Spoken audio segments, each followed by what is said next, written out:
En este segundo episodio de Historia de dos países voy a contar la gerencia bolivariana, la historia de aluminios y aceros de Guayana, que fue una de las inversiones más importantes que realizó la República Venezolana a lo largo del siglo XX, y luego pasaré a ver el caso de harineras y abastos.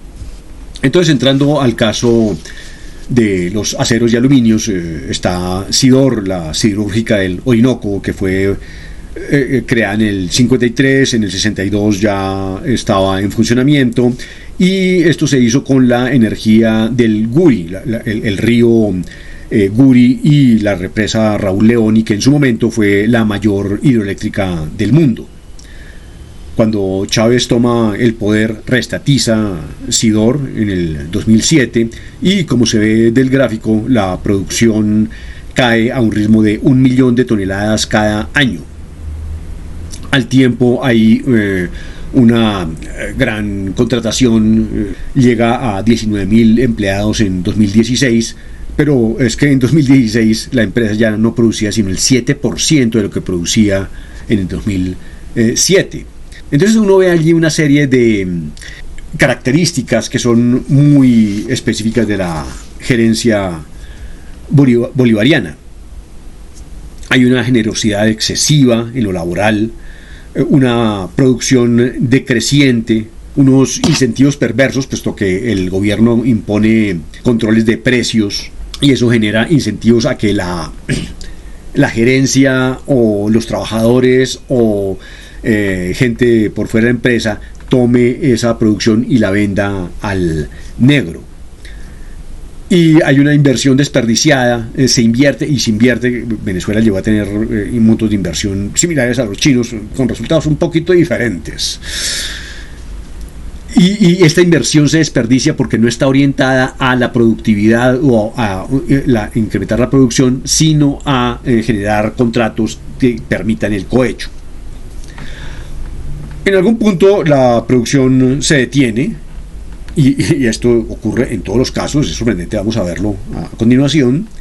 Y luego estos procesos de demolición que están ocurriendo también en el resto de la economía paralizan la producción. En el caso de Sidor se paralizó por cuanto la fábrica de refractarios paralizó también sus operaciones en 2018, y a partir de ese momento Sidor no pudo continuar produciendo.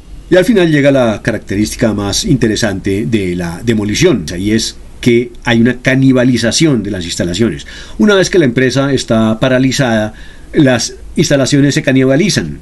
No solamente en Sidor, vamos a ver en la CBG también. Yo cuando estuve en Ocaña en el 2017 tuve la oportunidad de observar una fila gigantesca de tractomulas que iban por la famosa carretera Ocaña-Gamarra, que venían de Venezuela con un poco de chatarra, pedazos de maquinaria, los residuos de la infraestructura que estaban siendo canibalizados y que iban en dirección a Buenaventura.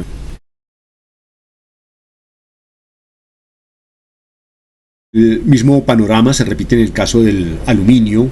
En el caso del aluminio también es una producción en base a energía hidroeléctrica que hubiera sido particularmente interesante en este momento de transición energética, puesto que es una producción mucho más limpia que la que se hace en el resto del mundo a partir de energía de otro origen.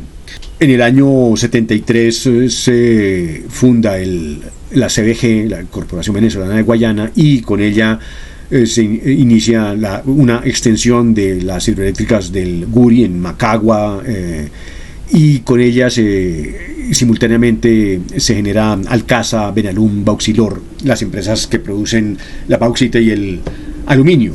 En el 2008 Venezuela fue uno de los 10 mayores productores del mundo, se producían 600.000 toneladas cada año. Este sector no se alcanzó a privatizar, Chávez toma el control de estas empresas rápidamente, pero es particularmente en el segundo periodo cuando uno comienza a observar las características más nocivas de la gerencia bolivariana. uno ve allí ventas al negro, precios controlados, está el sistema de tipo de cambio diferenciales en el que hay un mercado oficial que tiene un precio menos favorable y un mercado negro que tiene un precio muy alto, y decisiones del gobierno que obligan, por ejemplo, a vender a los productores artesanales una parte de su producción a unas tasas inferiores. Esto genera una gigantesca cantidad de ventas al negro, de la manera como lo expresan los trabajadores mismos.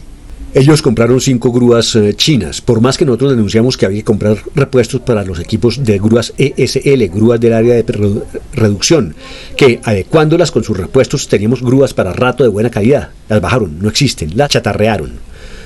Los puentes de esas grúas que tienen un largo aproximado de 30 metros y que están hechas de un acero especial hoy no existen en Alcázar.